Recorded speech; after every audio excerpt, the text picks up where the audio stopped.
Assalamualaikum warahmatullahi wabarakatuh.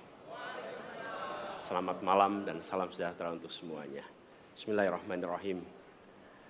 Negara hukum menempatkan hukum sebagai rujukan utama untuk memastikan hadir rasa keadilan, memberikan kebermanfaatan, dan memberikan kepastian kepada semua.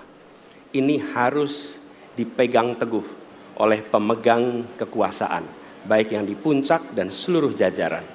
Tapi apa yang terjadi? Banyak aturan ditekuk sesuai dengan kepentingan yang sedang memegang kekuasaan. Apakah ini akan diteruskan? Tidak. Ini harus diubah. Ini harus dikembalikan. Kemudian kita menyaksikan betapa pada hari-hari ini tatanan ketika kita menyelenggarakan pemerintahan sering tidak sesuai dengan prinsip-prinsip hukum yang kita pegang. Karena itulah kami melihat perubahan ini harus kita kembalikan. Negara ini adalah negara hukum, bukan negara kekuasaan. Dalam negara hukum, kekuasaan diatur oleh hukum. Dalam negara kekuasaan, hukum diatur oleh penguasa. Dan kita tidak menginginkan itu terjadi.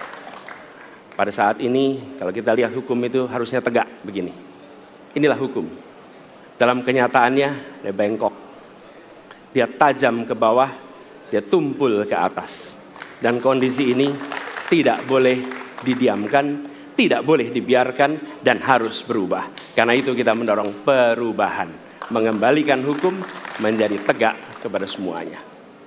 Dan bila kita saksikan hari ini, ada satu orang milenial bisa menjadi calon wakil presiden. Tetapi ada ribuan milenial, generasi Z, yang peduli pada anak-anak bangsa, yang peduli pada mereka yang termarginalkan. Ketika mereka mengungkapkan pendapat, ketika mereka mengkritik pemerintah, justru mereka sering dihadapi dengan kekerasan, dihadapi dengan benturan, dan bahkan gas air mata. Apakah kondisi ini akan dibiarkan? Tidak, kita harus lakukan perubahan. Oleh karena itu, kami memperhatikan ini sebagai hal-hal yang mendasar. Yang tak kalah penting, ini kedua nih, yang tak kalah penting. Kita menyaksikan pada saat ini, ada peristiwa seperti peristiwa Ibu Mega. Ibu Mega Suryani Dewi, seorang ibu rumah tangga yang mengalami kekerasan rumah tangga, lapor pada negara, tidak diperhatikan, dan dia meninggal korban kekerasan. Apakah akan dibiarkan? Tidak, ini harus diubah. Dan tidak kalah penting, hadir bersama saya di sini ayahnya Harun Ar-Rasyid. Harun Ar-Rasyid adalah anak yang meninggal, pendukung Pak Prabowo di Pilpres 2019 yang menuntut keadilan pada saat itu.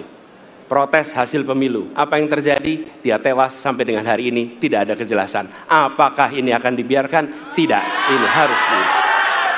Karena itu, kami mendedikasikan diri, hadir untuk memberikan komitmen bahwa dari puncak sampai ke bawah, kami akan tegakkan hukum pada siapa saja. Kami kembalikan marwah kehidupan bernegara yang menempatkan hukum sebagai tempat yang paling tinggi. Dan ketentuan itu berlaku kepada semua, termasuk ketika menyangkut urusan ASN, menyangkut urusan TNI dan Polri. Terima kasih. Assalamualaikum warahmatullahi wabarakatuh. Terima kasih. Bapak Anies, kami persilakan. Download Tribun X sekarang. Menghadirkan lokal menjadi Indonesia.